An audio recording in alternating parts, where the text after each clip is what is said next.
I'm a 31-year-old woman, and for this discussion, you can call me Gina. My husband Greg is 33 years old. We've been married for a decade and together for nearly 13 years. We have 2 children, a 9-year-old girl and an 8-year-old boy. Before my affair, Greg was the only man I had ever been with, whereas he had 3 previous girlfriends before dating me. Our marriage was wonderful, filled with love, laughter, and family. Even though we had been married for many years, our intimacy was incredibly satisfying for both of us. Now, here's where I messed everything up. I met a man, let's call him Rich, at my daughter's soccer practice. He was a parent of a 6-year-old girl who played in the league below my daughter's. Rich worked from home, which allowed him to attend soccer practices and games. Initially, I spoke to him as part of a group of parents while we watched our children on the sidelines. The reason he stood out was that he was one of the few dads who were there during practices, which typically happened right after school. Over time, we started talking more often, and I noticed that he would always come over and stand near me at every practice, even when I was with other moms. These conversations led to an uncomfortable discussion where he confessed he had strong feelings for me. I made it clear that I was happily married and that we needed to stop talking. He respected my decision and backed off. Strangely, even though I rejected his advances, I found myself enjoying the attention. I know it was terribly wrong, but I want to be honest and share what I was feeling. Eventually, he brought up his feelings again and asked if I would meet him for coffee at a cafe in the neighboring town. Initially, I refused, but later I decided to meet him, with the understanding that it would be a one-time coffee meeting and nothing more. Looking back, I realized that just talking to him was a form of cheating and a complete disrespect to my husband and family, but I couldn't seem to stop myself. At the end of our private meeting, just before we left for our children's practice, he suggested that I come to his house the following day at the same time. He handed me a piece of paper with his home address. I initially declined, but he gently kissed me, and I'm ashamed to admit that not only did I kiss him back, but I kissed him again when he pulled away. The next day, we met at his house and engaged in an affair. There was no conversation or build-up, we just went ahead with it. As I looked around and saw photos of his beautiful wife and child, I became deeply upset with myself. Thoughts of Greg and my kids overwhelmed me, and I burst into tears, telling Rich that I couldn't continue this. We cleaned up, got dressed, and left in our separate cars for our children's practice. During the following week, I made an effort to avoid Rich at soccer practice. When I finally did speak to him again, I firmly told him that I wanted no further contact with him. In response, he handed me a note containing the name and address of a hotel in the same neighboring town. He mentioned that he wanted me to meet him there the next day at our usual time, but understood if I chose not to. I simply said no, I can't, and left. That night, I stayed awake, contemplating how this situation could destroy my marriage and family if it ever came to light. However, I foolishly believed the risk was low since we never communicated through calls or texts. All our interactions were verbal or through handwritten notes. I had no intention of going, but I eventually gave in and met him. Similar to our first encounter, it ended with me in tears, telling Rich that we couldn't continue this. This time, he agreed, but he believed our intimate moments were worth the risk. We parted ways and remained apart for a whole month with no contact, except for brief conversations during soccer practice and games when talking to other parents. What's most troubling is that during one of the games, my husband Greg and Rich ended up chatting for over 20 minutes. It made me feel terrible, but in a twisted way, it also excited me for some reason. Fast forward to my D-Day, the day my husband discovered my affair, the absolute worst day of my life. Already crying, Rich and I had a conversation at soccer practice the day before and came to an agreement that we shouldn't meet anymore. We were both happily married and loved our spouses and children. However, here's where I made a really terrible mistake. We decided to meet one final time. I know some people here might find it hard to believe, but it's the truth. D-Day was supposed to be our last meeting. I didn't want to meet at Rich's house because I couldn't bear to see the photos of his wife and child. So, I suggested that he come to my home instead. The plan was for him to park on the nearby street, walk over to my house, and enter through the side door where I would let him in. Since it was lightly raining and there was no one on the street, I thought he did so without anyone noticing. I took him to our home office on the second floor, which has a guest bed, and that's where we met. I want to emphasize that I would never have done anything in our marital bed like we did at Rich's house because I have too much love and respect for my husband. Since this was going to be our final encounter, there was a lot of kissing and foreplay before the actual intimate act. I'm not sure what came over Rich, but he suddenly panicked and attempted to rush past Greg, who was blocking the door. Greg is quite tall, standing at over 6 feet and weighing nearly 230 pounds, whereas Rich is around 5 feet 10 inches and weighs only about 160 pounds. As a result, Rich bounced off Greg and fell backward to the floor. Undeterred, he got back up and tried to charge at Greg, but this time Greg took a step forward and forcefully pushed him back. The force of the push sent Rich flying backward, causing him to collide with one of the window screens and fall out of the window, landing on a large bush in front of our house. It was shocking because he was completely unclothed. I was in tears and pleaded with Greg to stop, fearing that he would harm Rich, and I didn't want Greg to face legal trouble. In response, Greg gave me a hostile look and hastily went downstairs. I was concerned he might physically harm Rich and was anxious about my husband's legal situation. I watched from the window, wrapped in a blanket, and saw Rich still lying unclothed in the bush, trying to free himself. I could see that he had scratches and was bleeding, although it didn't seem to be a serious injury. Greg emerged from the house holding Rich's cell phone and began shouting at Rich, demanding his passcode. Rich began begging for mercy, pleading with Greg not to hurt him and not to call his wife, Kate. Greg became angry and threatened Rich, saying, "Give me the damn code or there will be consequences." In response, Rich quickly provided the code and Greg entered it into the phone. Greg then made a call to Kate, introducing himself and explaining the situation. He told her he was standing there with her husband, who he had just caught in an intimate act with his wife. After some more discussion and reassurance, he provided Kate with our address and ended the call. I noticed our next-door neighbor coming over. He asked Greg if everything was okay. Greg replied that it wasn't, but he'd manage. Greg thanked him for alerting him to the situation and explained that he had caught us in the act. Our neighbor mentioned that he suspected something was amiss when he saw a man lurking around outside our house. Initially, he thought it might be a burglary until he saw me answering the door and letting the man in. The neighbor felt compelled to call Greg. Greg informed the neighbor that he intended to contact the police to report the incident. Upon hearing this, Rich began to cry and begged Greg not to involve the police. At that point, Rich was still unclothed and trembling. I called down to Greg, pleading with him not to call the police, but he paid no attention and made the call. The police arrived within a few minutes. Greg and our neighbor met the officer at the curb and had a discussion for several minutes, gesturing toward the neighbor's house and then up to our office window. They then proceeded to the bush where Rich was huddled over, crying and still unclothed. The officer asked Greg if he could retrieve Rich's clothes and Greg agreed to do so. When I heard Greg open the door, I rushed to the top of the stairs, crying and expressing how sorry I was and how much I loved him. However, he didn't look up. He simply gathered Rich's clothes and shoes from the floor and stairs and returned outside. The officer took the clothing from Greg and handed them to Rich, who clumsily got dressed. Rich was hyperventilating and still shaking intensely at this point. I had never witnessed someone in such a state and realized it was likely due to a combination of nervous fear, shock, and the cold, as it was around 55 degrees outside. I stood by the window while the officer questioned Rich, but they couldn't see me due to the window screens we have. The officer instructed Rich to calm down and relax, which he eventually managed to do. Rich took responsibility for what happened, admitting it was all his fault.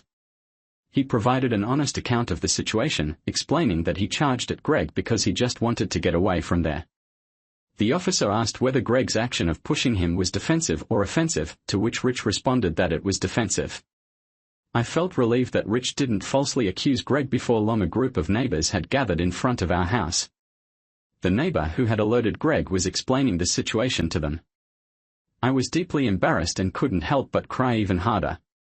Now returning to the police officer and Rich, the officer inquired if Rich wanted to press charges, but Rich declined, expressing his desire to leave and promising never to disturb our family again.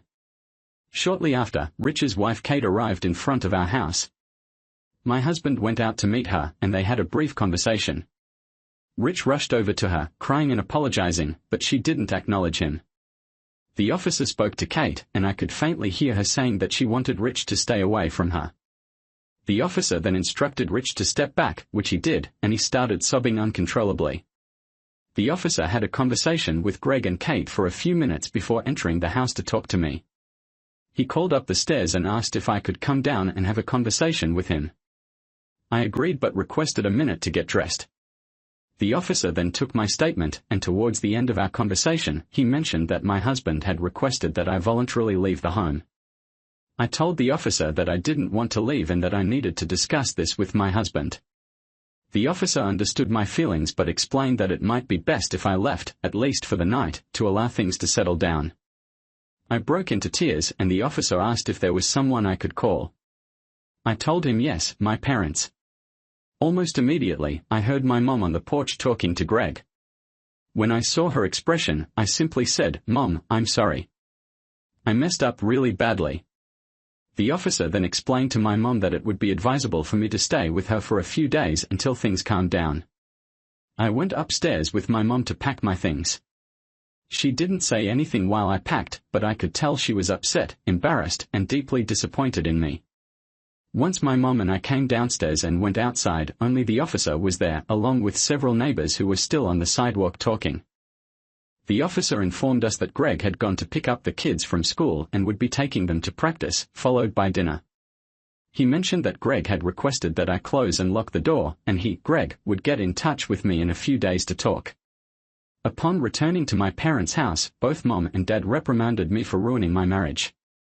I simply apologized and expressed my determination to regain Greg's trust. My dad, however, told me that it was unlikely to happen and that I should start preparing for a divorce. This news brought me to tears and Mom asked him why he would say such a thing. He responded bluntly, "Because it's true." Over the next 2 days, I sent texts and called Greg repeatedly, but he didn't respond. Then, on Wednesday evening, he sent a text suggesting that we meet on Saturday morning at our house to discuss our next steps. In that same text, he mentioned that he had already talked to our kids about what happened, and I couldn't believe he had done this without me. I feared that our kids might now despise me. In another text message, Greg informed me that he had pressed charges against Rich and obtained a 30-day restraining order, TRO. I disliked hearing this news because I just wanted this nightmare to be over. To make matters worse, the incident had been reported in the police section of our local newspaper. Although it didn't mention names or our house number, it did reveal our street name and made it clear what had occurred.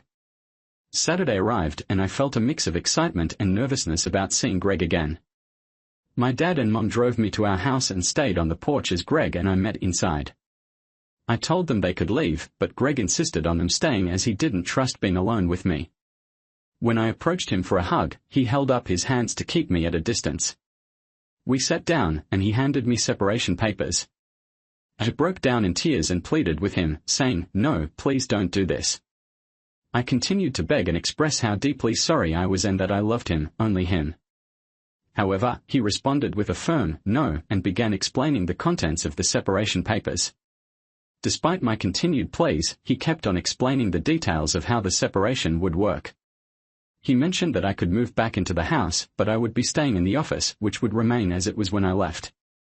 He then talked about splitting our bank accounts evenly and dividing the equity in the house in case it was ever sold.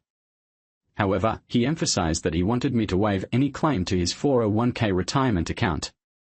He went on to explain that starting the following month, I would be responsible for contributing 35% of our living expenses, which included the mortgage, insurance, utilities, car payments, groceries, and so on.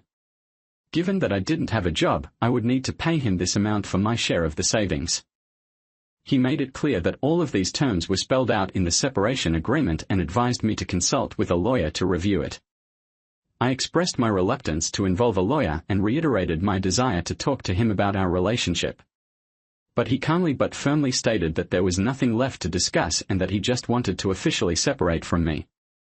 He also clarified that he would only communicate with me regarding matters related to our children or when our children were present during the conversation. Anything else I said would be disregarded. With tears in my eyes, I asked if he planned to divorce me, to which he replied, "Right now, that's my plan." I told him I couldn't imagine living without him and that I was willing to fight with all my strength to keep our relationship intact. He simply stared at me with disgust and burst into loud laughter. Following that, he called my parents into the room and put his parents on speakerphone, explaining everything he had just told me to both sets of parents. It felt like a business meeting, but for me, it was sheer torment. All I could do was apologize to Greg. This all unfolded earlier today, and now I find myself here in the office, writing this post at 1 a.m. because I can't sleep. When I talked to my sister earlier, she gave me some valuable advice and suggested I post here to see if any readers might offer additional suggestions that could be helpful. So here I am, seeking guidance. What should I do? Have I irreparably damaged my marriage? Is there any hope of reclaiming the beautiful life I destroyed, or is it lost forever? I welcome all responses, even the critical ones. Right now, I feel like an outcast with no one to turn to. My sister has been supportive, although she too is disgusted with my actions. Thank you in advance for taking the time to read this and for any replies you may offer. Gina. A lot has transpired in my life since my last update. Firstly, I want to express my gratitude to everyone who responded to my original post. Reading all the responses provided me with some solace, even though many of them were highly critical of my behavior. From my own experience, I can attest that not every story has a happy ending. In fact, some endings are truly heartbreaking. Greg and I are now officially divorced, and just typing those words brings tears to my eyes. I still can't fully grasp the reality of it all. It feels like a never-ending nightmare. If you recall from my initial post, my husband and I were living together in our home despite being legally separated. In the beginning, things were distant and cold between us, but over the first month, Greg gradually started warming up. He began talking to me more, even sharing laughter and jokes with me and the kids. I felt optimistic about our progress and believed that if we continued on this path, we could reconcile. Then, unexpectedly, 4 months into our separation, Greg expressed the desire to have a private conversation with me without the kids. I thought it might be a discussion about taking the next steps towards reconciliation, but to my shock, he told me he wanted a divorce. I was utterly devastated. I know the term devastated is used frequently in these posts, but I can assure you that I truly felt that way. Greg clarified that while he would always have deep care for me as the mother of our 2 beautiful children, the love, passion, and trust he once had for me had vanished. I did everything I could to change his mind, but his decision was final. We hugged, but it didn't feel like the embrace of a husband and wife, it was more like 2 friends. Since we had been separated for nearly 4 months and had already agreed on the division of assets and custody in our separation agreement, the divorce process proceeded swiftly and was finalized in February of this year. Greg treated me fairly. He bought out my equity share in our home and even gave me an additional $10,000 to ensure I could provide a stable home for our kids. Despite having a decent sum of money from the divorce, it wasn't enough to buy a home or sustain me for the rest of my life. So I ended up taking a job at a new donut franchise conveniently located down the street from our kids' school. I knew the woman who owned the franchise, so I reached out to her about a job, and she hired me on the spot. Despite what you might assume, I genuinely enjoy working there.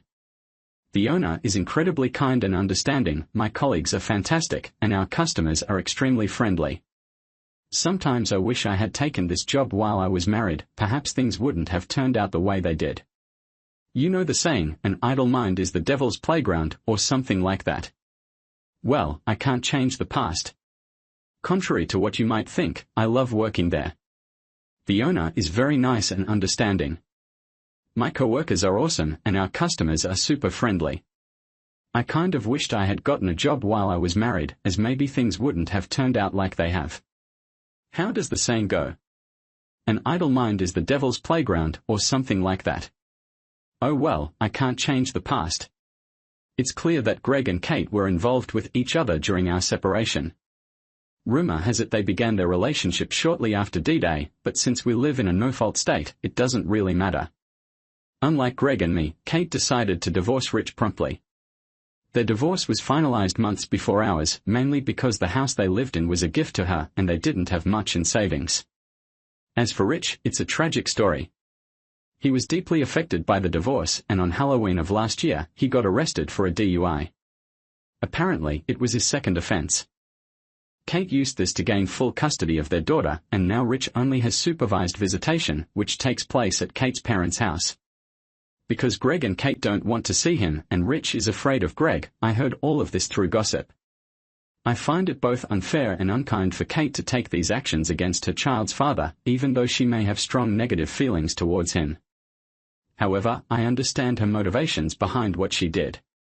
Kate and her daughter are currently residing with Greg and my children in what used to be my house.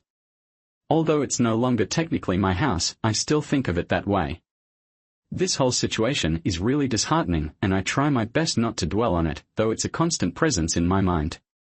I attempt to convince myself that what's happening with Kate is just a passing phase for Greg, much like the phase I went through with Rich. Kate is young and attractive, she's 26, so she's like a new distraction for Greg. Given the stressful circumstances that brought them together, I doubt their love is genuine. Nonetheless, I still hold on to the hope that Greg and I will eventually reunite. In the meantime, I genuinely wish him and Kate all the best. Recently, I received news that my contact with Greg will be further limited. He informed me that we will only communicate about our kids via email starting this Wednesday. Greg mentioned that Kate has been communicating with Rich in the same manner, and he wants to do the same. Hearing this was another blow for me. I believe Kate must have influenced this decision, as Greg wouldn't cut me off like this on his own. As for myself, I've been dedicating most of my time to decorating my new apartment and making it a comfortable space for my kids. It only has 2 bedrooms, so things are a bit tight, but we are managing. I wish I could go back and change the past, but that's not possible, so I'm focused on moving forward one small step at a time. This is where I currently stand. Thanks for taking the time to read this. Alright, that was a fun story. Now let's move on to another exciting one. Stay tuned, and let's dive in.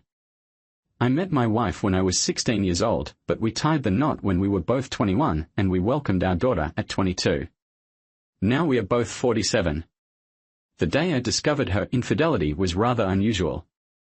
I woke up that morning feeling unwell. I nearly considered calling in sick to work, but instead, I went in, although I ended up leaving early. In hindsight, I'm grateful I left work early that day. My wife also had a job. I can't help but wonder if it was something I ate the night before or some random illness. By the way, she was an excellent cook, probably the only thing she excelled at, now that I think about it. One significant warning sign that I completely overlooked was her best friend, Kay, who happened to be single and frequently changed partners. She would share her escapades with my wife, and yet my wife would assert that she could never live that kind of lifestyle and expressed her happiness in marriage and family life. Ironically, Kay, her best friend, had even been involved with my wife's college boyfriend, but this was her closest friend. The company you keep says a lot about you. It wasn't until I discovered her cheating that I truly understood who my wife was. So that morning, feeling unwell, I headed to work. After having some coffee, I felt a bit better, but the waves of nausea persisted. I clocked out at lunchtime, and before heading home, I stopped to get some medication, hoping it would help me sleep off this ailment. My wife was supposed to be at work as well. She had prepared for a workday that morning, and I typically left for work before her. However, she was getting ready as though she was heading to the office. As I pulled into our building, it's worth noting that we were renting a townhome that shared a wall with another unit. I had to maneuver around to reach the parking lot, and I noticed my wife's car parked there, along with another car in the neighbor's spot. I thought maybe he had a visitor, but then I wondered why his car was missing, and why was my wife's car here. Finding no parking space, I decided to pull out and park on the street in front of our building. As I approached the door, I heard incredibly loud music blasting. Initially, I thought it might be the neighbors, but I soon realized it was coming from our unit. From the front of the unit, I could see our bedroom window, and the music was definitely emanating from there. Upon entering, my suspicions were confirmed. Music was playing inside our place. Hastily, I climbed the stairs, opened the bedroom door, and there it was.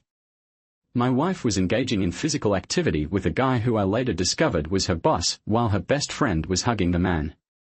Over the music, I shouted, "What the hell?"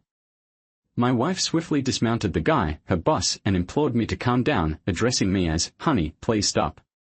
Enraged, I shoved my wife aside and proceeded to physically confront the guy. Her best friend joined in the altercation, landing a solid punch to my nose. Although it wasn't broken, I needed medical attention to set it straight. Attempting to sue her and her boss for their involvement with my wife is another complicated story, far from the simplicity of internet advice. My wife and her best friend started brawling amongst themselves, creating an utterly chaotic scene. When I look back on it now, I still can't believe the absurdity of the situation. I turned off the music and ordered the guy to get out of my house, which he did hastily, even fleeing partially unclothed. However, when I went to another room to check out the window, he had managed to put his pants on and was rushing to his car downstairs. Returning to the room where my wife and her friend were arguing, her friend urged my wife to come clean and tell me the truth before she did. My wife remained silent, gazing at her friend. Eventually, her friend revealed that this was their lifestyle, and my wife had joined her in this business 3 years ago when I lost my job. I was laid off while my wife retained her job. During that period, I was receiving unemployment benefits, but losing that significant portion of our income made things quite challenging for us. She mentioned that my wife approached her for financial help, and she suggested my wife could join her in her line of work. I inquired about the nature of this profession, but she implied I already knew. I insisted that I didn't and had never really paid attention, only recognizing that she was often with different guys whenever I saw her. She clarified that men paid her for her services, primarily for dates and conversations. I interrupted, asking, "So you're an S-worker?" She just stared at me. I turned to look at my wife, but she kept her head down. Subsequently, I left the house and drove over to a nearby family's home, where I divulged everything. Divorce plans, STD, STI testing, and paternity testing my daughter were the only options. With the support of a close family member, I was able to find a divorce attorney. He assisted with the initial expenses, although I later repaid him, despite his assurance that I needn't worry about it. After visiting my doctor for a checkup, I received a clean bill of health, and the paternity test confirmed my beautiful daughter was indeed mine. I attempted to pursue a lawsuit for alienation of affection, a concept I wasn't even aware of until my lawyer mentioned it. Her boss contested the claims, asserting that he was not responsible for our marital troubles. My wife sided with him, asserting that our marriage had been deteriorating long before her involvement with him. To cut a long story short, the lawsuit was dropped and I was unable to sue him. Given our financial constraints and my primary focus on obtaining a divorce, that became my main priority. Consequently, both my ex-wife and her boss were terminated from their jobs. I suspect that my ex-wife may have continued working as an S-worker, but it seems unlikely that anyone would want her services now. It appears she may want her husband back. At this point, our daughter's wedding isn't the first occasion when she expressed her longing for me. On a previous occasion, we were all gathered with my daughter making some plans when my ex-wife suddenly mentioned, "Oh my gosh, I remember our honeymoon. We stayed at a hotel near a concert, and it was so much fun." I deliberately avoided acknowledging her statement, hoping to steer clear of that topic. But she went on, saying, "We used to be so happy, but I had to go and ruin everything." I continued ignoring her, and soon enough, tears welled up in her eyes. My daughter was just observing her mother and asked what was bothering her. My ex-wife confessed that she had ruined her own life and felt like she had nothing. She expressed how she was trying to communicate but felt like no one was listening to her.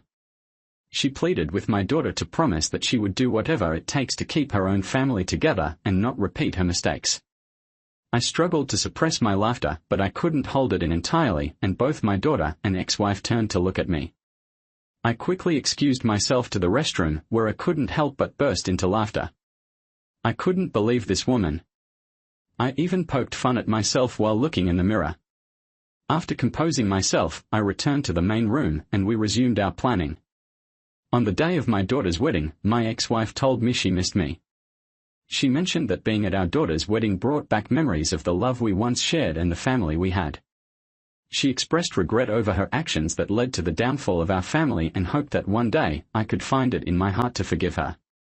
She attempted to cry on my shoulder, but I gently pushed her away, telling her not to ruin my suit.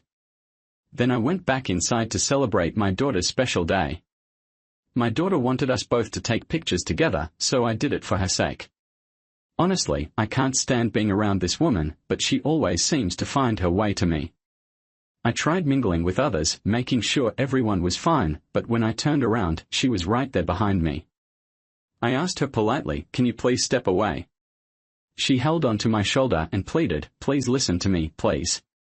My daughter's cousins were watching us and I could tell they were embarrassed by their aunt, just like I would be. Eventually, we went back outside. I shouted at her, "What do you need?" She told me she had to undergo surgery for an issue with her reproductive system, some kind of cyst, and reassured me she would be okay. She said she felt alone and asked if I could take care of her during the week she'd be recovering at home since our daughter would be abroad that month. I expressed my sympathy for her situation and wished her well, but I made it clear that I couldn't take care of her. She started crying again and held on to me, but I gently pulled away. She asked, "So you won't be there for someone you used to love, the mother of your child?" I replied, "No." Then I inquired about her best friend, Kay, and she informed me that Kay was in a psychiatric hospital due to pills problems that had messed up her brain. She seems to be facing a lot of problems now, and she even attempted harm to a family member who tried to support her. I responded with a simple "oh" and turned to go back inside. Right after that, my ex-wife left. I noticed her talking to our daughter before leaving, wiping tears from her face. But that wasn't the end of it. She managed to convince our daughter that I was a terrible person for not helping her during her surgery week. Our daughter got angry and upset, thinking she might have to cancel her trip and lose the money she'd already spent on it. I have no intention of taking care of that woman ever. She should arrange for professional nursing care or something like that. It's not my responsibility. I'm not surprised at all by my ex-wife's friend, Kay, and her pills problem. I recall telling my ex-wife before that I suspected Kay was using something, and I meant it. She always had this hyper demeanor and sometimes seemed jittery, but my ex-wife used to insist that it was just her usual behavior. No, I think she probably had a history of pills use and she may have accidentally taken something laced with something harmful. When my daughter called me, she was in tears, saying I was being too hard on her mother. She understood what her mom had done to me, but she believed I should still be there for her, as it's the right thing to do. I told her that it wasn't going to happen and that I wouldn't be taking care of her mom.